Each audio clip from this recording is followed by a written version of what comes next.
ሰላም ወዳጄ፣ እስኪ ከልብ ስብራት በላይ ስለሚበረታ ከመገፋትም ሆነ ከውድቀት በላይ ስለሚከብድ አንድ ነገር እናውራ። ስለ ቁጭት። ስለ ትንሹ ቁጭት አይደለም የማወራ። ከዓመታት በኋላ ራስህን በሐቀኝነት መመልከት ስትጀምር ስለሚከሰተው የጥልቅ መቆጨት እንጂ። ቁጭት በወጣትነት ጊዜ ዝምተኛ ነው። እድሜ እየገፋ ሲሄድ ግን በጣም መጮህ ይጀምራል። ማንም የማይነግር እውነት ደግሞ ይሄ ነው። ቁጭት የሚመጣው የተሳሳተ ምርጫ ስለመረጥክ አይደለም። ቁጭት የሚመጣው ምንም ባለመሞከርህ ነው። ምክንያቱም በወቅቱ መናገር የነበረብህን ነገር አልተናገርክም፣ መሞከር የነበረብህን ነገር አልሞከርክም። ያንን እድል አልተጠቀምክበትም።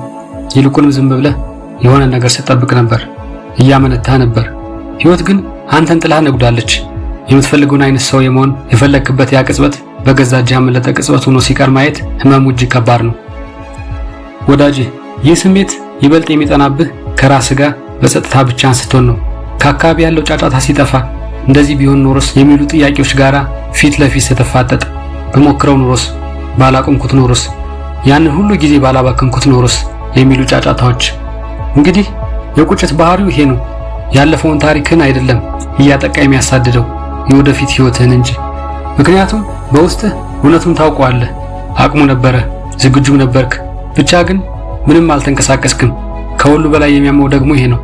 አንድ ቀን ልትሆን ትችል የነበረው ያ ያንተ የተሻለው ስሪት ፊት ለፊት ቆሞ አተኩሮ ሲመለከትህ ያን ጊዜ የምትረዳው ነገር ቢኖር ችሎታ ወይም ተሰጥኦ ማጣትህን ሳይሆን ጎድሎ የነበረው ነገር ድፍረት ብቻ መሆኑን ነው። አየህ ወዳጄ፣ ቁጭት ካለፈ በኋላ ህመም ብቻ ሳይሆን ቀድመ ካወቅበት የማስጠንቀቂያ ደወል ጭምር ነው። እንደ መስታወት ማንነትን የሚያሳይህ፣ እንደ ኮምፓስ ደግሞ አቅጣጫ የሚጠቁምህ የጉዞ አመልካች። ይህ ማለት እንደለመድከው በተመሳሳይ መንገድ መኖርህን መቀጠል አትችልም ብሎ ፈጣሪ ባንተ ውስጥ የሚናገረው ድምጽ ነው። ስለዚህ አሁኑኑ ራስህን ጠይቅ። ሞክሮ መውደቅ ይበልጥ ያመኛል ወይስ ባለውበት እየተሽከረከርኩ ህይወቴ ሲመክን ዓላማዬ ሲቀጭጭ ማየት?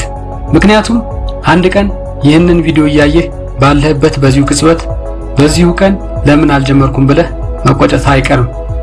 የሚገርመው ነገር ግን አሁንም ቢሆን መሆን ወደ ነበረብህ ያ ታላቅ ሰው መለወጥ ትችላለህ። አልረፈደብህም፣ ጉዞም አላበቃም። አሁንም ጊዜው ሳይረፍድ ቁጭት ከአንተ የሚፈልገው አንድ ነገር ብቻ ነው። እሱም አሁንም በእጅህ ያለውን ውድ ጊዜ ማባከንን እንድታቆም ብቻ። ስለዚህ ተንቀሳቀስ፣ ያንን የድፍረት እርምጃ መራመድህን ጀምር። ቪዲዮ ከተመቻችሁ ሰብስክራይብ፣ ሼር እና ላይክ ማድረግ እንዳትረሱ።